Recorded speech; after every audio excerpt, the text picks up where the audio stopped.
ಆತ್ಮೀಯ ನನ್ನೆಲ್ಲ ಪತ್ರಿಕೆ ಮತ್ತು ಮಾಧ್ಯಮ ಮಿತ್ರರಿಗೆ ಎಲ್ಲರಿಗೂ ಶರಣಾರ್ಥಿಗಳನ್ನು ಹೇಳ್ತಾ, ಏನು ಕರ್ನಾಟಕ ರಕ್ಷಣಾ ವೇದಿಕೆ 14/10/2024 ತಹಶೀಲ್ದಾರ್ ಕಚೇರಿ ಎದುರಿಗೆ ಹೋರಾಟ ಧರಣಿ ಸತ್ಯಾಗ್ರಹ ಕೂತ್ಕೊಂಡಿತ್ತು. ವಿಷಯ ಏನಪ್ಪ ಅಂತಂದರೆ, ಕೃಷಿ ಜಮೀನಿನಲ್ಲಿ ಅನಧಿಕೃತವಾಗಿ ಕಟ್ಟಿರುವಂತಹ ಶೋರೂಮ್ ಮಳಿಗೆಗಳನ್ನು ತೆರವು ಮಾಡಬೇಕು, ಹಾಗೆ ಸರ್ಕಾರಿ ರಸ್ತೆಯಲ್ಲಿ ಕಟ್ಟಿರುವಂಥ ಕೆಲವೊಂದಿಷ್ಟು ಶೋರೂಮ್ಗಳು ಮತ್ತು ಹಳ್ಳ ಒತ್ತುವರಿ ಮಾಡಿರುವಂಥ ಕೆಲವೊಂದಿಷ್ಟು ಫ್ಯಾಕ್ಟ್ರಿಗಳು ತೆರವು ಮಾಡಬೇಕು ಅಂತಂದು ಒಂದು ಸತ್ಯಾಗ್ರಹ ಕೂತ್ಕೊಂಡಿತ್ತು. ಸುಮಾರು 1 ವಾರಗಳ ಕಾಲ ಧರಣಿ ಕೂತ್ಕೊಂಡ್ರೂ ಕೂಡ ಯಾವುದೇ ಥರದ ನಮಗೆ ತಹಶೀಲ್ದಾರ್ ಕಚೇರಿಯಿಂದ ಯಾವುದೇ ಥರದ ನಮಗೆ ಸಂಬಂಧಿಸಿದ ನಮಗೆ ನ್ಯಾಯ ಒದಗಿಸುವಂತಹ ಉತ್ತರ ಯಾವುದೂ ಬರಲಿಲ್ಲ.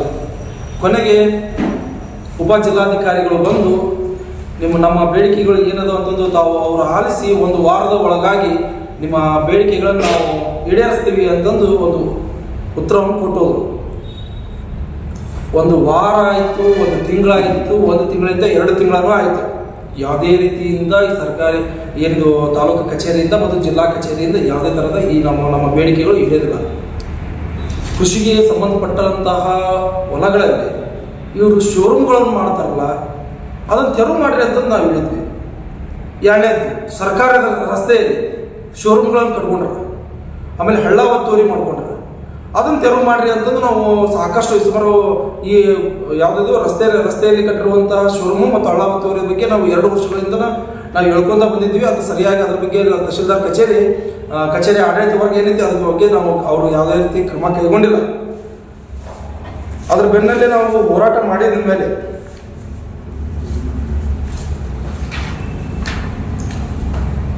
ಹದಿನಾರು 11/2024 ಏನು ಸರ್ಕಾರಿ ರಸ್ತೆಗೆ ಏನು ಕಟ್ಕೊಂಡ್ರ ಶೋರೂಮ್ನ ಅದನ್ನ ಅಳತೆ ಮಾಡೋದಕ್ಕೆ ಒಂದು ನೋಟಿಸ್ ಇಶ್ಯೂ ಮಾಡ್ತಾರೆ. ನಗರಸಭೆದವರು ನೋಟಿಸ್ ಕೊಡ್ತಾರೆ, ಯಾರು ಸರ್ವೆ ಡಿಪಾರ್ಟ್ಮೆಂಟಿಗೆ. ಅವ್ರು ಬಂದು ಅಳತೆ ಮಾಡ್ಕೊಂಡು ಹೋಗ್ತಾರೆ. ಅಳತೆ ಮಾಡ್ಕೊಂಡು ಹೋಗಿದ ಮೇಲೂ ಕೂಡ ಅದಕ್ಕೆ ಯಾವುದೇ ಥರದ ಕೆಲಸ ಆಗಿಲ್ಲ. ಆ ಶೋರೂಮ್ನ ಹೊಡೆಯುವಂಥ ಕೆಲಸ ನಗರಸಭೆಯಿಂದ ಆಗಿಲ್ಲ. ಹಾಗೆ ಕೃಷಿಗೆ ಸಂಬಂಧಪಟ್ಟದ ಶೋರೂಮ್ ರಾಯಲ್ ಶೋರೂಮ್ದೊಂದು ಏನಿದೆ ಅದು ಕೂಡ ಯಾವುದೇ ರೀತಿಯಿಂದ ಕೆಲಸ ಆಗಿಲ್ಲ. ಬಹುಶಃ ಇದೆಲ್ಲ ನಾವು ನೋಡ್ತಾ ಹೋದರೆ ತಾಲೂಕಾ ಆಡಳಿತ ಪೂರ್ತಿ ಅವ್ರಿಗೆ ಶೋರೂಮು ಮತ್ತು ಫ್ಯಾಕ್ಟ್ರಿಗೆ ಬೆಂಬಲವಾಗಿ ನಿಂತೈತೇನೋ ಅಂತಂದು ನಮ್ಗೆ ಅನಿಸ್ತಾ ಇದೆ. ಇವತ್ತು ಅನ್ಯ ರಾಜ್ಯಗಳಿಂದ ಬಂದು, ಬೇರೆ ರಾಜ್ಯಗಳಿಂದ ಬಂದು ಇವತ್ತು ಇಲ್ಲಿ ಜನಗಳಿಗೆ ಹೊಡೆದು ಆಡುವಂತಹ ನೀತಿ ಆ ಹೊರ ರಾಜ್ಯದವರು ಮಾಡ್ತಾ ಇದ್ದಾರೆ. ಇವತ್ತು GST ತುಂಬುವ ವಿಚಾರದಲ್ಲಿ ಆಗಿರ್ಬೋದು, ಆಮೇಲೆ ಜನಗಳಿಗೆ ಮೋಸ ಮಾಡ್ತಿರುವಂಥ ವಿಚಾರನ ಆಗಿರ್ಬೋದು. ಅದರ ಬಗ್ಗೆ ನಾನು ಪ್ರತಿ ಸಲನೂ ಈ ಸುದ್ದಿಗೋಷ್ಠಿಯಲ್ಲಿ ಪ್ರತಿ ಸಲನೂ ಹೇಳಿದ್ದೀನಿ. ನಾನು ಯಾವ ರೀತಿ ಮೋಸ ಮಾಡ್ತಾರೆ ಅಂತಂದ್ರೆ, ಜನರಿಗೆ ಒಬ್ಬ ಮನುಷ್ಯ ಒಂದು ಮನೆ ಕಟ್ಟಬೇಕಾದ್ರಪ್ಪ ಅಂದ್ರೆ ಅವನ ಬೆವರು ಜೊತೆಗೆ ರಕ್ತನೂ ಸುರಿಸಿರ್ತಾನ. ರಕ್ತ ಸುರಿಸಿ ಮನೆ ಕಟ್ಟಿರ್ತಾನ. ಒಂದು ಆಸೆ ಇರ್ತದೆ ಬಡವನಿಗೆ, ಏನು ನಮ್ಮ ಮನೆ ಚಂದ ಕಾಣಲಿ ಅಂತಂದು ಒಂದು ಇಲ್ಕಲ್ ಗ್ರಾನೈಟ್ ಇಲ್ಕಲ್ದು ಒಂದು ಏನೋ ಹಾಕಬೇಕು ಅಂತಂದು ಇಲ್ಕಲಿಗೆ ಶೋರೂಮ್ಗೆ ಬರ್ತಾನೆ, ಕಲ್ಲು ತಗೊಳಕಂತ ಬರ್ತಾನೆ. ಇವರು ಏನು ಭ್ರಷ್ಟರು ಅದಾರ, ಕೆಲವೊಂದಿಷ್ಟು ಹೊರ ರಾಜ್ಯದ ಭ್ರಷ್ಟರು ಲೋಫರ್ಗಳು ಏನಂತಾರ ಇವತ್ತು ಆ ಜನಗಳಿಗೆ ಮೋಸ ಮಾಡುವಂತಹ ವಿಚಾರ ನಡೆದಿದೆ. ನೋಡ್ತಿರ್ಬೋದು, ಒಂದೊಂದು 3 ಫುಟಿಂದು ಮತ್ತು ಒಂದು 10 ಫುಟಿನ ಕಲ್ಲೊಳಗೆ 7 ಫುಟಿನ ಕಲ್ಲಿನ ರೊಕ್ಕ ಹೆಚ್ಚಿಗೆ ತಗೊಂತಾರೆ. ಇವರು ಎಷ್ಟು ಮಟ್ಟಿಗೆ ಮೋಸ ಮಾಡ್ತಾರೆ ಇವರು ಲೋಫರ್ಗಳು. ಚಪ್ಪಲಿಗೆ ಹೊಡಿಬೇಕು ಇವರಿಗೆಲ್ಲ, ಜನಗಳಿಗೆಲ್ಲ ಮೋಸ ಮಾಡ್ತಾರಲ್ಲ ಇವರು. ಇವತ್ತು ಬಡವರು ಅವ್ರ ಶ್ರಮದ ದುಡ್ಡಿನಿಂದ ಮನೆ ಕಟ್ತಾ ಇರ್ತಾರೆ. ಇವರು ತಿನ್ನೋದ ಆಕಾರ ಏನಿದೆ, ಇವರು ಸಿಕ್ಕಾಪಟ್ಟಿ ಜನಗಳಿಗೆ ಮೋಸ ಮಾಡ್ತಾರೆ. ಅದು ಮೋಸ ಮಾಡೋದ ಜೊತೆಗೆ ಸರ್ಕಾರಿ ಜಾಗನೂ ಮೋಸ ಮಾಡ್ತಾ ಇದ್ದಾರೆ ಇವರು. ಸರ್ಕಾರ ರಸ್ತೆನೇ ಕಬಳಿಸ್ಕೊಂಡ್ರ, ಸರ್ಕಾರ ಹಳ್ಳನೂ ಕಬಳಿಸ್ಕೊಂಡ್ರ ಇವರು. ಅದ್ರ ಜೊತೆಗೆ ಕೃಷಿ ಭೂಮಿನೂ ಕೂಡ. ಹಿಂಗೆ ಹೋದ್ರಪ್ಪ ಅಂತಂದ್ರೆ ನಮ್ಮ ಮುಂದಿನ ಪೀಳಿಗೆಗೆ ಅನ್ನನೂ ಸಿಗಂಗಿಲ್ಲ. ಕೃಷಿ ಭೂಮಿಯಲ್ಲಿ ಇರುವಂತಹ ಕೃಷಿ ಭೂಮಿ ಎಲ್ಲ ಹಾಳು ಮಾಡ್ಕೊಂತ ಹೋದ್ರೆ, ಇವತ್ತು ಕೃಷಿ ಭೂಮಿ ಬಗ್ಗೆ ಇನ್ನೊಂದು ವಿಚಾರನ ಹೇಳ್ಬಿಡ್ತಾನೆ. ಇವತ್ತು ಎಲ್ಲೆಂದರಲ್ಲಿ ಒಂದು ಲೇಔಟ್ಗಳು ಮಾಡಕೋತಾರ, ಎಲ್ಲೆಂದರಲ್ಲಿ ಸೋಲಾರ್ ಪ್ಲಾಂಟ್ ಅನ್ನ ಮಾಡಕೋತಾರ. ಹಿಂಗ ಹೋದ್ರಪ್ಪ ಅಂತಂದ್ರೆ ನಮ್ಮ ಮುಂದಿನ ಪೀಳಿಗೆಗೆ ಕುಡಿಯೋದಕ್ಕೆ ನೀರನ್ನು ಸಿಗಂಗಿಲ್ಲ, ಅನ್ನನೂ ಸಿಗಂಗಿಲ್ಲ. ಅನ್ನ ಇವತ್ತು ಮನುಷ್ಯ ಆರೋಗ್ಯವಾಗಿರ್ಬೇಕಾದ್ರಪ್ಪ ಅಂತಂದ್ರೆ ಅವ್ರು ಮುಖ್ಯವಾಗಿ ಬೇಕಾಗಿರೋದೇನು ಆಹಾರ. ಆ ಆಹಾರ ಬೆಳೆಯುವಂಥ ಭೂಮಿನೇ ಇವ್ರು ಕಬಳಿಸಿ ಹೋಗ್ತಾರೆ. ರೈತರು ಅಷ್ಟೇ ತಮಗೆ ಹೆಚ್ಚಿನ ಒಂದು ಲಾಭ ರೊಕ್ಕ ಸಿಗುತ್ತೆ ಅನ್ನೋ ಒಂದು ಉದ್ದೇಶಕ್ಕೋಸ್ಕರ ಇಂಥ ಭ್ರಷ್ಟರಿಗೆ ಕೊಡಕುತ್ತಾರೆ ಹೊಲನ. ಮಾನ್ಯ ನಾನು ಎಲ್ಲ ನಮ್ಮ ರೈತ ಬಾಂಧವರಿಗೆ ಹೇಳ್ತೀನಿ, ಇವ್ರು ನಿಮ್ಗೆ ಹೆಚ್ಚಿನ ರೊಕ್ಕ ಕೊಟ್ಟು ಕೇಸಿ ಇವರು ಭೂಮಿ ಕೊಡಿ ನಮ್ಗೆ ಅಂತ ಹೇಳ್ತಾರೆ. ಯಾರು ಕೂಡ ಭೂಮಿ ಕೊಡೋಕೆ ಹೋಗಬೇಡಿ. ಮುಂದೆ ಇವತ್ತು ನಿಮ್ಮ ಭೂಮಿಗೆ ಇವತ್ತು ಬಾಡಿಗೆ ರೂಪದಲ್ಲಿ ತಗೊಂತಾರೆ, ಮುಂದೆ ಖರೀದಿ ಮಾಡ್ತಾರೆ. ಖರೀದಿ ಮಾಡಿಂದ ನಿಮಗೂ ಕೂಡ ತಿನ್ನೋದಕ್ಕೆ ಒಂದು ಗತಿ, ಒಂದು ತುತ್ತು ಅನ್ನ ಸಿಗೋದಿಲ್ಲ. ಇವು ಹೊರ ರಾಜ್ಯದಿಂದ ಬಂದಂಥ ಲೋಫರ್ಗಳಿಗೆ ಯಾರೂ ಕೂಡ ನೀವು ಭೂಮಿ ಕೊಡಕ್ಕೆ ಹೋಗಬೇಡಿ. ಯಾಕಂತಂದ್ರೆ ಇವತ್ತೆಲ್ಲ ಅವರೆಲ್ಲ ಇಲ್ಲೆಲ್ಲ ನಮ್ಮ ರಾಜ್ಯದ ಎಲ್ಲ ಕೃಷಿ ಭೂಮಿ ಹಾಳು ಮಾಡಿ ತಮ್ಮ ರಾಜ್ಯ ಬೆಳೆಸೋ ಒಂದು ವಿಚಾರ ಇಟ್ಕೊಂಡಿದ್ದಾರೆ. ಅದಕ್ಕೆ ಉದಾಹರಣೆ ಇನ್ನೊಂದು ಹೇಳೋದಾದ್ರಪ್ಪ ಅಂತಂದ್ರೆ, ಇವತ್ತು ಅವ್ರೇನೋ ಆಡಳಿತ ಏನೈತಿ, ಹೊರ ರಾಜ್ಯದಿಂದ ಬಂದವರು ಒಡೆದು ತಿನ್ನೋ ಒಂದು ಆಡಳಿತ ಇದೆ. ಇವತ್ತು ಎಲ್ಲ ಫ್ಯಾಕ್ಟ್ರಿಗಳು ಮುಚ್ಚೋಗೋಕ್ಕೆ ಕಾರಣ, ನಮ್ಮ ಕರ್ನಾಟಕದ ಫ್ಯಾಕ್ಟ್ರಿಗಳು ಮುಚ್ಚೋಗೋಕ್ಕೆ ಕಾರಣ ಹೊರ ರಾಜ್ಯದಿಂದ ಬಂದಂಥ ನಾಯಿಗಳು. ಯಾಕಂತಂದ್ರೆ ಇವತ್ತು ಹೊರ ರಾಜ್ಯದಿಂದ ಕಲ್ಲು ತೊಗೊಂಬರ್ತಾರೆ, ಇಲ್ಲಿ ಏನಿದು 30 ರೂಪಾಯಿ 40 ರೂಪಾಯಿ ಕಲ್ಲು ಮಾರ್ತಾರೆ, 50 ರೂಪಾಯಿನೂ ಮಾರ್ತಾರೆ, 60 ರೂಪಾಯಿನೂ ಮಾರ್ತಾರೆ. ನಮ್ಮ ಏನು ಕ್ವಾಲಿಟಿ ಇರುವಂಥ ಕಲ್ಲನ್ನ ಸರಿ ಇಲ್ಲ ಅಂತಂದು ಕೂಡ ಅವರು ಹೇಳ್ತಾರೆ. ಇವತ್ತು ನಾವು ಮುದ್ಗಲ್ಗಿರಿ ನೋಡಿರ್ಬೋದು, ಹಿಮಾಲಯ ನೋಡಿರ್ಬೋದು, ಎಷ್ಟು ಮಜಬೂತಾಗಿದೆ ಆ ಕಲ್ಲು. ಶೇಕಡ 20 mm ಕಲ್ಲು ಬರ್ತೈತಿ. ಇವತ್ತು ರಾಜಸ್ಥಾನದಿಂದ ಏನು ಕಲ್ಲು ಬರ್ತೈತಿ, ಇವರು ರಾಜಸ್ಥಾನ ಆಯ್ತು, ಆಮೇಲೆ ಆಂಧ್ರದ್ದಾಯ್ತು, ಇವರು ಕೃಷ್ಣಗಿರಿದ ಅದು ಇದು ಸುಳ್ಗಾಡ್ಕೊಂಡ್ಬರ್ತಾರೆ ಇವರು ಕಲ್ಲು. ಅದನ್ನು ಬಂದ್ರಪ್ಪ ಅಂದ್ರೆ ಬರೀ 15 mm 16 mm ಬರ್ತೈತಿ. ಅವು ಯಾವ ಕೂಡ ಬಾಳಿಕೆ ಬರುವಂಥ ಕಲ್ಲಲ್ಲ. ನಮ್ಮ ರಾಜ್ಯದಲ್ಲಿ ಬೆಳೆಯುವಂಥ ಕಲ್ಲು ಏನು ಸಿಗ್ತೈತೆ ಆ ಕಲ್ಲು ನೀವು ಉಪಯೋಗಿಸ್ರಿ. ಜನಗಳಿಗೆ ಮೋಸ ಮಾಡ್ತಾ ಇದನ್ನು ನಾವು ತಡೆಗಟ್ಟುವ ಒಂದು ವಿಚಾರಕ್ಕೋಸ್ಕರ ಕರ್ನಾಟಕ ರಕ್ಷಣಾ ವೇದಿಕೆ ಸಾಕಷ್ಟು ಬೇರೆ ಪತ್ರಿಕಾಗೋಷ್ಠಿ ನಡೆದಿದೆ, ಮಾಧ್ಯಮಗೋಷ್ಠಿ ನಡೆಸಿದೆ, ಹೋರಾಟನೂ ಕೂಡ ಮಾಡಿದೆ. ಹಾಗಾಗಿ ಕೃಷಿಗೆ ಸಂಬಂಧಪಟ್ಟಿರುವಂತಹ ಭೂಮಿ ವಿರುದ್ಧ ಏನು ನಾವು ಹೋರಾಟ ಏನು ಮಾಡಿದ್ವಿ ಶೋರೂಮ್ ವಿರುದ್ಧ, ಇವತ್ತು ಅದ್ರ ಬಗ್ಗೆ ಏನು ಒಂದು ನಮಗೆ ಉತ್ತರನೂ ಸಿಗ್ತಾ ಇಲ್ಲ ತಾಲೂಕು ಆಡಳಿತದಿಂದ. ಹಾಗಾಗಿ ತಾಲೂಕು ಆಡಳಿತ ನಾವು ತಾಲೂಕು ಆಡಳಿತಕ್ಕೆ ಒಂದು ಪ್ರಶ್ನೆ ಮಾಡಿದ್ದೀನಿ, ನಮ್ಮ ಹೋರಾಟದ ಪ್ರತಿಫಲವಾಗಿ ನೀವೇನು ಮಾಡಿದ್ರಿ? ಇವತ್ತು ನಮ್ಮ ಉದ್ದೇಶಕ್ಕೂ ನಮ್ಮ ವೈಯಕ್ತಿಕವಾಗಿ ನಾವು ಹೋರಾಟ ಮಾಡಿಲ್ಲ. ನಾವು ಜನಗಳಿಗೆ ಒಳ್ಳೆಯದ ಬಯಸೋದಕ್ಕೋಸ್ಕರ ಒಂದು ಹೋರಾಟ ಮಾಡಿದ್ದೀವಿ ನಾವು. ಹಾಗಾಗಿ ಇವತ್ತು ನನಗೆ ಇವತ್ತು ಒಂದು ಪ್ರಶ್ನೆ ಕಾಡ್ತಾ ಇದೆ. ಇಷ್ಟೆಲ್ಲ ನಾವು ಹೋರಾಟ ಮಾಡಿದ್ರು ಅಂದ್ರೂ ಕೂಡ ಜಿಲ್ಲಾ ಆಡಳಿತ ಮತ್ತು ತಾಲೂಕು ಆಡಳಿತ ಯಾಕೆ ಸುಮ್ಮನೆ ಕೂತ್ಕೊಂಡಿದ್ದೆ? ಬಹುಶಃ ಅವ್ರ ನಾಲಿಗೆಗೆ ಮೂಗಿಗೆ ನೋಟಿನ ವಾಸನೆ ಏನಾದರೂ ಹತ್ತಿರಬಹುದು ಅಂತ ನನಗೆ ಅನಿಸ್ತಾ ಇದೆ. ಅವ್ರ ಬಾಯಿಗೆ ಮತ್ತು ಮೂಗಿಗೆ ನೋಟಿನ ವಾಸನೆ ರುಚಿ ಹತ್ತಿರಬಹುದು. ಹಾಗಾಗಿ ತಾಲೂಕು ಆಡಳಿತ ಸುಮ್ಮನೆ ಕೂತ್ಕೊಂಡಿದೆ. ಇವತ್ತು ಭ್ರಷ್ಟಾಚಾರ ಅನ್ನೋದು ಈ ತಾಲೂಕಿನಲ್ಲಿ ಸಿಕ್ಕಾಪಟ್ಟಿ ನಡೀತಾನೆ ಇದೆ. ಅದರಲ್ಲಿ ಅಂತೂ ಅಧಿಕಾರಿಗಳು ಮಾತ್ರ ಭ್ರಷ್ಟಾಚಾರಕ್ಕೆ ನಾವು ಮುಂದೆ ತಾವು ಮುಂದೆ ಅಂತಂದು ಬಾಳೆ ಹಚ್ಕೊಂಡು ಕುಂತ್ಕೊಂಡ್ರ. ಹಾಗಾಗಿ ಮುಂದಿನ ದಿನಮಾನದಲ್ಲಿ ಇದ್ರ ಬಗ್ಗೆ ಮತ್ತು ಕೆಲವೊಂದಿಷ್ಟು ವಿಚಾರ ನಮ್ಮ ಮುಂದಿನ ತಾಲೂಕು ಅಧ್ಯಕ್ಷರು ಮಾತಾಡ್ತಾರೆ. 23ನೇ ತಾರೀಕಿಗೆ ಇನ್ನೊಂದು ವಿಚಾರವಾಗಿ ಒಂದು ಹೋರಾಟ ಮಾಡ್ತಾ ಇದ್ದೀವಿ. ಆ ವಿಚಾರ ಮುಗಿದ ತಕ್ಷಣ ನಾನು ಅದ್ರ ಬಗ್ಗೆ ಒಂದು ಪ್ರಸ್ತಾಪನೆ ಮಾಡ್ತೀನಿ. ಚಿತ್ರ ಮಾಧ್ಯಮದವರಿಗೂ ಹಾಗೂ ಪತ್ರಕರ್ತರಿಗೂ ಕೂಡ ನಮಸ್ಕರಿಸ್ತಾ, ಇವತ್ತು ಕರ್ನಾಟಕ ರಕ್ಷಣಾ ವೇದಿಕೆ ಇಳಕಲ್ ಹಾಗೂ ಹುಣಗುಂದ ತಾಲೂಕು ಘಟಕದ ವತಿಯಿಂದ ಇಳಕಲ್ ನಗರದಲ್ಲಿ ನಡೀತಕ್ಕಂಥ ಭ್ರಷ್ಟಾಚಾರದ ವಿರುದ್ಧ ನಾವು ಸುಮಾರಷ್ಟು ಹೋರಾಟಗಳನ್ನು ಮಾಡ್ಕೊಂಡು ಬಂದಿದ್ವಿ. ಅದರಲ್ಲಿ ಪ್ರಮುಖವಾಗಿ ನಾವು ಈ ಹಿಂದೆ ಕಲ್ಲು ಶೋರೂಮು ಮತ್ತು ಕಲ್ಲು ಮಾರಾಟವನ್ನು ಮಾಡ್ತಕ್ಕಂಥ ವ್ಯಾಪಾರಸ್ಥರ ವಿರುದ್ಧ ಕೂಡ ಹೋರಾಟವನ್ನು ಮಾಡಿದ್ವಿ. ಅದೇ ರೀತಿ ಕೆಲವು ವರ್ಷಗಳಿಂದ ಸತತವಾಗಿ ಕೃಷಿ ಮಾರುಕಟ್ಟೆಗೆ ಸಂಬಂಧಿಸಿದಂಥ ವಿಷಯದಲ್ಲೂ ಕೂಡ ನಾವು ಹೋರಾಟವನ್ನು ಮಾಡ್ಕೊಂಡು ಬರ್ತಾ ಇದ್ದೀವಿ. ಆ ವಿಷಯಕ್ಕೆ ಸಂಬಂಧಿಸಿದಂತೆ ನಾವು ದಿನಾಂಕ 17/8/2023 ಇಳಕಲ್ಲಿಂದ ಬಾಗಲಕೋಟೆವರೆಗೂ ಕರ್ನಾಟಕ ರಕ್ಷಣಾ ವೇದಿಕೆಯ ಪ್ರತಿಯೊಬ್ಬ ಕಾರ್ಯಕರ್ತರು ಪಾದಯಾತ್ರೆ ಮಾಡುವ ಮುಖಾಂತರ ಮಾನ್ಯ ಜಿಲ್ಲಾಧಿಕಾರಿಗಳಿಗೆ ಇಲ್ಲಿ ಕೃಷಿ ಮಾರುಕಟ್ಟೆಯಲ್ಲಿ ನಡೆತಕ್ಕಂಥ ಅವ್ಯವಹಾರಗಳ ಬಗ್ಗೆ ತಿಳಿಪಡಿಸಿದಾಗ ಅವರು ಕೂಡ ಈ ಒಂದು ವಿಷಯವನ್ನು ತಮ್ಮ ಒಂದು ಮಾನ್ಯ ನಿರ್ದೇಶಕರು ಕೃಷಿ ಮಾರಾಟ ಇಲಾಖೆ ಬೆಂಗಳೂರವರ ಅಧ್ಯಕ್ಷತೆಯಲ್ಲಿ ವಿಡಿಯೋ ಕಾನ್ಫರೆನ್ಸ್ ಮಾಡೋದ್ರ ಮುಖಾಂತರ ಒಂದು ಮೀಟಿಂಗನ್ನು ಮಾಡಿ ಆ ಮೀಟಿಂಗಲ್ಲಿ ಚರ್ಚೆಯನ್ನು ಕೂಡ ಮಾಡ್ತಾರೆ. ಆ ಚರ್ಚೆಯಲ್ಲಿ ಅವರು ಹೇಳ್ತಾರೆ, ಸಮಿತಿಯ ಕಡತ ನೋಟಿಸ್ ಶೀಟ್ನಲ್ಲಿ ಪ್ರಕರಣದ ಮಾಹಿತಿಯನ್ನು ನಮೂದಿಸಿ ಸಮಿತಿ ಆಡಳಿತಾಧಿಕಾರಿಗಳು ಹಾಗೂ ತಹಶೀಲ್ದಾರ್ ಹುಣಗುಂದ ಇವರಿಂದ ಸಹಿ ಪಡೆದು ದಿನಾಂಕ 29/8/2023 ಜರುಗಿದ ಸಮಿತಿಯ ಸಾಮಾನ್ಯ ಸಭೆಯ ವಿಷಯ ಸದರಿ ವಿಷಯವನ್ನು ಚರ್ಚಿಸಿ ಈ ಸಮಿತಿಯ ದಿನಾಂಕ 29/8/2023 ಒಟ್ಟು 31 ಜನ ವರ್ತಕರಿಗೆ ನೋಟಿಸನ್ನು ನೀಡಲಾಗುತ್ತೆ.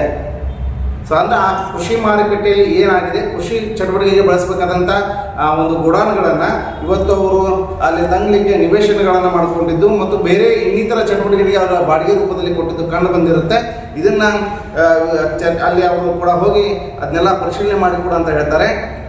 ಮತ್ತು ಇದ್ರ ಜೊತೆಗೆ ನಮ್ಮ ಕೃಷಿ ಮಾರುಕಟ್ಟೆಯಿಂದ ಕೂಡ ಒಂದು ನೋಟಿಸ್ ಕೂಡ ಹೋಗುತ್ತೆ. ವರ್ತಕರು ಸದರಿ ನೋಟಿಸ್ ಪ್ರಶ್ನಿಸಿ ಕಾರ್ಯಾಲಯದಿಂದ ತಡೆಯಾಜ್ಞೆ ತರಬಾರದು ಎಂದು ಉಚ್ಚ ನ್ಯಾಯಾಲಯದಿಂದ ನ್ಯಾಯವಾದಿಗಳು ಶ್ರೀ ಗುರುದೇವ್ ಗಚ್ಚಿನಮಠ್ ಅವರ ಮೂಲಕ 30 ಜನ ವರ್ತಕರ ವಿರುದ್ಧ ಉಚ್ಚ ನ್ಯಾಯಾಲಯ ಧಾರವಾಡದಲ್ಲಿ ಕೂಡ KVTಯನ್ನು ದಾಖಲೆ ಮಾಡಲಾಗುತ್ತೆ. ಇಷ್ಟು ಮಾಡಿದರೂ ಕೂಡ ಇವತ್ತು ಅಲ್ಲಿರ್ತಕ್ಕಂಥ ಏನು ಗೋದಾಮನ್ನು ಪಡ್ಕೊಂಡವರು, ಅದರಲ್ಲಿ ಮನೆಯನ್ನು ನಿರ್ಮಿಸಿದಂಥ ದುಡ್ಡಿರ್ತಕ್ಕಂಥ ಬಲವಾದ ವ್ಯಾಪಾರಶಾಹಿಗಳು ಇವತ್ತು ಎಲ್ಲ ಕೋರ್ಟಿನ ಆದೇಶವನ್ನು ಗಾಳಿಗೆ ತೂರಿಬಿಟ್ಟಿದ್ದಾರೆ. ಅಧಿಕಾರಿಗಳಿಗೆ ಬೆಲೆಯನ್ನು ಮರ್ಯಾದೆಯನ್ನು ಕೊಡೋದನ್ನು ಕೂಡ ಮಾಡ್ತಿದ್ದಾರೆ. ಇದರ ಜೊತೆಗೆ ಕೋರ್ಟಿನ ಆದೇಶವನ್ನು ಉಲ್ಲಂಘಿಸ್ತಕ್ಕಂಥದ್ದು ಇಲ್ಲಿ ನೇರವಾಗಿ ಕಂಡು ಬಂದರೂ ಕೂಡ ಇಲ್ಲಿ ಯಾರು ಕೂಡ ಏನು ಮಾಡ್ತಿಲ್ಲ. ಅಧಿಕಾರಿಗಳು ಇಲ್ಲಿ ಸತ್ತಿದಾರೋ ಅಥವಾ ಬದುಕಿದಾರೋ, ಕೆಲಸದಿಂದ ರಜೆಯನ್ನು ತಗೊಂಡಿದ್ದಾರೋ ಅಥವಾ ನಿವೃತ್ತಿಯನ್ನು ಪಡೆದಿದ್ದಾರೋ ಒಂದು ಕೂಡ ನಮ್ಗೆ ಅರ್ಥ ಆಗ್ತಿಲ್ಲ. ಹೋರಾಟಗಾರರು ಹೋರಾಟವನ್ನು ಮಾಡಿಕೊಡೋದೇ ನಮ್ಮ ಕೆಲಸ ಆಗಿದೆ, ಅದು ಇದು ನಮಗೆ ವಿಪರ್ಯಾಸ ಅನ್ನೋ ರೀತಿಯಲ್ಲಿ ನಮಗೂ ಕೂಡ ಈ ಒಂದು ವಿಷಯಗಳು ಭಾವನೆಗಳನ್ನು ತರ್ತಾ ಇದೆ. ಹೀಗಾಗಿ ಈ ಮೇಲ್ಕಂಡ ವಿಷಯಕ್ಕೆ ಸಂಬಂಧಿಸಿದಂತೆ ಪತ್ರದಲ್ಲಿನ ಅಂಶಗಳನ್ನು ಈ ಥರ ಅವರು ಕೂಡ ಒಂದು ಲೆಟರ್ ಆದೇಶ ಪತ್ರ ಕೂಡ ಬರುತ್ತೆ.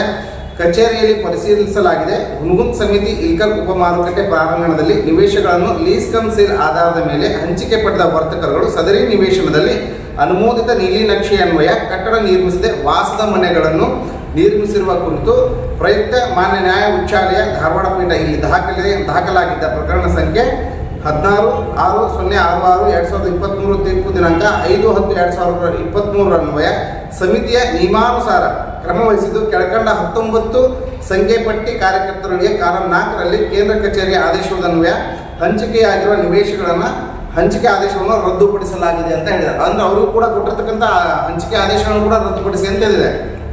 ಮುಂದುವರೆದ ಸದರಿ ಸತ್ವಗಳನ್ನು ಸಮಿತಿ ಹೆಸರಿಗೆ ಮರು ನೋಂದಣಿ ಮಾಡಿಕೊಂಡಿರುವ ಕುರಿತು ಉಪ ನೋಂದಣಾಧಿಕಾರಿಗಳು ಪತ್ರ ಬರೆದು ಕ್ರಮ ವಹಿಸಲು ಉಪ ನೋಂದಣಾಧಿಕಾರಿಗಳಿಗೆ ಆ ರೀತಿ ಮಾನ್ಯ ಮಾಡಲು ಒಪ್ಪದಿದ್ದಲ್ಲಿ ಸದರಿಯವರು ಹಾಗೂ ಪ್ರಕರಣದಲ್ಲಿ ಅರ್ಜಿದಾರನು ಪ್ರತಿವಾದಿಗಳನ್ನು ಮಾಡಿ ಹೀಗೆ ಮುಟ್ಟುಗೋಲು ಮಾಡಿಕೊಂಡಿರುವ ಸ್ವತ್ತುಗಳನ್ನು ಏಕಪಕ್ಷೀಯವಾಗಿ ಸಮಿತಿ ಹೆಸರಿಗೆ ನೋಂದಣಿ ಮಾಡಲು ಉಪ ನೋಂದಣಾಧಿಕಾರಿಗಳು ನಿರ್ದೇಶನ ನೀಡಬೇಕೆಂದು ವಿನಂತಿ ಮಾನ್ಯ ನ್ಯಾಯಾಲಯರ ಪ್ರಕರಣ ಕೂಡ ದಾಖಲೆಯನ್ನು ಮಾಡಿಕೊಂಡಿದ್ರು ಕೂಡ ಇಲ್ಲಿ ಯಾವುದೇ ಕೆಲಸಗಳು ಅಂದುಕೊಂಡಂಗೆ ಆಗ್ತಿಲ್ಲ. ದಯವಿಟ್ಟು ಇದನ್ನು ಆದಷ್ಟು ಬೇಗ ತಾವು ಮಾಡದೇ ಇದ್ದರೆ ಮುಂದುವರೆದ ಭಾಗ ಅಂತೇಳಿ ನಮ್ಮ ಕರ್ನಾಟಕ ರಕ್ಷಣಾ ವೇದಿಕೆ ಬರುವ 23ನೇ ತಾರೀಕಿನಂದು ಕಲ್ಲು ಮಾರಾಟ ಶೋರೂಮ್ನ ವಿರುದ್ಧ ನಾವೇನು ಹೋರಾಟ ಮಾಡಿದ್ವಿ, 19ಕ್ಕೆ ನಾವು ಏನು ಒಂದು ಕಲ್ಲು ಮಾರಾಟಗಳ ಶೋರೂಮ್ನ ವಿರುದ್ಧ ಪ್ರತಿಭಟನೆಯನ್ನು ಅಂತ್ಯ ಮಾಡಿದ್ವಿ.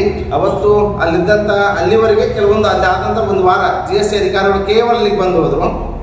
ಅದಾದ ನಂತರ ಯಾವುದೇ ಥರದ GST ಅಧಿಕಾರಿಗಳು ಬರ್ತಾ ಇಲ್ಲ. ಯಥಾ ರೀತಿಯಾಗಿ ಮತ್ತೆ ಗಾಡಿಗಳು GST ಇಲ್ಲದೆ ಓಡಾಡ್ತಿದ್ದಾವೆ. ಅದನ್ನು ತಡಿಲಿಕ್ಕೆ ಮತ್ತು ಇಲ್ಲಿ ತಹಶೀಲ್ದಾರ್ ಅವರು ಅಲ್ಲಿಂದ DC ಅವ್ರ ಕಡೆಯಿಂದ ಏನು ಬಂದಿದ್ರು, ಪ್ರತಿಭಾಗಿಯಾಗಿ ಯಾರು ಬಂದಿದ್ರು, ನಮಗೇನು ಭರವಸೆಯನ್ನು ನೀವು ಕೊಟ್ಟಿದ್ರು, ಆ ಭರವಸೆಯನ್ನು ಕೂಡ ಈಡೇರಲಿಲ್ಲ. ಇಲ್ಲಿ ಶೋರೂಮ್ಗಳ ವಿರುದ್ಧ ಯಾವುದೇ ಥರ ಪ್ರಕರಣಗಳು ದಾಖಲಾಗಲಿಲ್ಲ. ಹೀಗಾಗಿ ಅವರು ಕೊಟ್ಟಂಥ ಭರವಸೆ ಈಡೇರದೇ ಇರೋ ಕಾರಣಕ್ಕೆ ವಿರುದ್ಧ ನಾವು ಮತ್ತೆ 23ಕ್ಕೆ ಪ್ರತಿಭಟನೆಯನ್ನು ಮಾಡ್ತಿದ್ವಿ. ಮತ್ತು ಹಾಗೂ ಕೃಷಿ ಮಾರುಕಟ್ಟೆಗೆ ಸಂಬಂಧಿಸಿದ ವಿಷಯವನ್ನು ಎರಡೂ ಇಟ್ಕೊಂಡು ಇನ್ನಿತರ ಕೆಲವೊಂದು ವಿಷಯಗಳನ್ನು ತೆಗೆದುಕೊಂಡು ನಾವು 23ನೇ ತಾರೀಕು ಇವರು ಮನುಷ್ಯರಲ್ಲ, ಮನುಷ್ಯತ್ವದ ಗುಣಗಳು ಇವರಲ್ಲಿಲ್ಲ, ಅಧಿಕಾರಿಗಳಲ್ಲಾಗಲಿ ಇಲ್ಲಿ ಯಾರು ಭ್ರಷ್ಟಾಚಾರವನ್ನು ಮಾಡ್ತಿದ್ದಾರೆ ಇವರಲ್ಲಾಗಲಿ ಇದನ್ನ ಅರ್ಥಕೊಂಡು ನಾವು ಪ್ರಾಣಿಗಳನ್ನು ಇಟ್ಕೊಂಡು ಕತ್ತೆಯೋ ಅಥವಾ ಎಮ್ಮೆಯನ್ನು ಇಟ್ಕೊಂಡು ಅವ್ರ ವಿರುದ್ಧ ಹೋರಾಟವನ್ನು ಮಾಡ್ತಕ್ಕಂಥ ಕೆಲಸವನ್ನು ಕರ್ನಾಟಕ ರಕ್ಷಣಾ ವೇದಿಕೆ ಅವಳಿ ತಾಲೂಕುಗಳು ಎರಡೂ ಕೂಡ ಮಾಡುತ್ತಂತ ಈ ಮೂಲಕ ತಮಗೆ ಹೇಳಿಕ್ಕೆ ಇಷ್ಟಪಡ್ತೀನಿ. ಎಲ್ಲಿ ಮಾಡ್ತಾರೆ? ಖಂಡಿ ಸರ್ ಸರ್. ಇನ್ನೊಂದು ನಮ್ಮ ಕಡೆಯಿಂದ ಒಂದು ಪ್ರಶ್ನೆ ಇತ್ತಂದ್ರೆ, ಈಗ ಕರ್ನಾಟಕ ರಕ್ಷಣಾ ವೇದಿಕೆ ಕನ್ನಡ ನುಡಿ ಭಾಷೆ ಜಲ ಮತ್ತು ರಾಜ್ಯದಲ್ಲಿ ಆಗ್ತಕ್ಕಂಥ ಎಲ್ಲ ಭ್ರಷ್ಟಾಚಾರ ವಿರುದ್ಧವಾಗಿ ಸದಾಕಾಲ ಹೋರಾಟ ಮಾಡ್ತಾ ಬಂದೈತಿ. ಆದ್ರೆ ಕನ್ನಡ ನಾಮಫಲಕ ವಿಚಾರವಾಗಿ ನೀವು ಭಾಳ ಯಾವ ಲೆವೆಲ್ಗೆ ಅಂದ್ರೆ ಒಂದು ಸಿಂಹ ಗರ್ಜನೆ ಮಾಡ್ದಂಗೆ ಮಾಡಿದ್ರಿ ಒಂದು 2-3 ಸರಿ. ಯಾಕೆ ಈಗ ಮತ್ತೆ ಇಳಕಲ್ ನಗರದಲ್ಲಿ ಇನ್ನೂ ಸಾಕಷ್ಟು ನಿಮ್ಮ ನಾಮಫಲಕಗಳು ಇಂಗ್ಲೀಷ್ ಒಳಗದ ಮತ್ತು ಬೇರೆ ಬೇರೆ ಭಾಷೆ ಒಳಗದ. ಈಗ ಆ ಹೋರಾಟವನ್ನು ಯಾಕೆ ನೀವು ಏಕಾಏಕಿ ಮೊಟಕುಗೊಳಿಸಿದ್ರಿ ಅಂತ? ಯಾಕಂದ್ರೆ ಈಗ ನೀವು ಇಲ್ಲಿವರೆಗೆ ಹೇಳಿದ್ದು ಏನಪ್ಪ ಅಂದ್ರೆ ನೀವು ಕಾಗದ ಪತ್ರಗಳಲ್ಲಿ ಇರ್ತಕ್ಕಂಥ ಹೋರಾಟಗಳು ಇವು ಜನಸಾಮಾನ್ಯರಿಗೆ ಗೊತ್ತಾಗಲ್ಲ. ಅದನ್ನು ನೀವಾಗಿ ಬಂದು ಹೇಳಬೇಕು, ಇಲ್ಲ ಕಾರ್ಯಾಲಯದ ತಹಶೀಲ್ದಾರ್ ಕಾರ್ಯಾಲಯದಲ್ಲಿ ಹೇಳಬೇಕು, ಬೇರೆಯವ್ರು ಯಾರಾದರೂ ಹೇಳಿದ್ರೆ ಗೊತ್ತಾಗುತ್ತೆ ಜನಸಾಮಾನ್ಯರಿಗೆ. ಈಗ ನಾಮಫಲಕ ವಿಚಾರವಾಗಿ ಜನಸಾಮಾನ್ಯರು ಪ್ರತಿದಿನ ಅಡ್ಡಾಡ್ತಾರೆ ಎಲ್ಲ ಕಡೆ ಇಲ್ಕಲ್ ಒಳಗೆ. ಅಲ್ಲಿ ಪರಭಾಷೆ ಆಂಗ್ಲ ಏನಪ್ಪ ಇದಲ್ಲ ನಾಮಫಲಕ ಇನ್ನೂ ಸಾಕಷ್ಟು ವಿಕಲಂಗಗಳು. ಯಾಕೆ ನೀವು ಅದನ್ನ ಹೋರಾಟವನ್ನು ಮಟ್ಟಕ್ಕೆ ಗಳಿಸಿದ್ರಿ? ಇದ್ರ ವಿಚಾರವಾಗಿ ನಾವು ತಹಶೀಲ್ದಾರ್ ಕಚೇರಿಗೆ ಒಂದು ಸಾಕಷ್ಟು ಬಾರಿ ಮನವಿ ಮಾಡ್ಕೊಂಡ್ವಿ. ನಗರಸಭೆ ಅಧಿಕಾರಿಗಳ ಹತ್ರ, ಪೌರಾಯುಕ್ತರ ಹತ್ರ ನಾವು ಮನವಿ ಮಾಡ್ಕೊಂಡ್ವಿ. ಇದ್ರ ಬಗ್ಗೆ ನಾವು ಒಂದು ಸುದ್ದಿಗೋಷ್ಠಿನೂ ಕೂಡ ಮಾಡಿದ್ವಿ. ಆಮೇಲೆ ಇದರ ಪ್ರತಿಫಲವಾಗಿ ಅವ್ರು ತಹಶೀಲ್ದಾರ್ ಕಚೇರಿಯಿಂದ ಒಂದು ಆಟೋ ಕೊಟ್ಟು, ಮೈ ಕೊಟ್ಟು ಎಲ್ಲ ಕೂಡ ಮಾಡಿದ್ರು. ಅದಕ್ಕೆ ಸಂಬಂಧಿಸಿದಂಥ ನಗರಸಭೆದವರು ಅವ್ರು ಕೆಲಸ ಮಾಡಬೇಕಾಗಿತ್ತು. ಇದ್ರ ಬಗ್ಗೆ ನಾವು ಕೂಡ ಅವ್ರ ಜೊತೆ ಮಾತಾಡಿದ್ವಿ. ಆದ್ರೆ ನಗರಸಭೆದವರು ಯಾಕೆ ಸುಮ್ಮನೆ ಕೂತ್ಕೊಂಡಿರೋದು ನಮಗೂ ಗೊತ್ತಾಗ್ತಾ ಇಲ್ಲ. ಇದ್ರ ಬಗ್ಗೆ ಪ್ರಶ್ನೆ ಕೇವಲ ನೀವು ಇವತ್ತು ಒಂದು ತಾವು ಕೇಳಿದ್ರೆ ಉತ್ತರ ಅಲ್ಲ, ಪ್ರತಿ ಸರಿನೂ ಹೋದಾಗ ಕೇಳ್ತೀವಿ ನಾವು.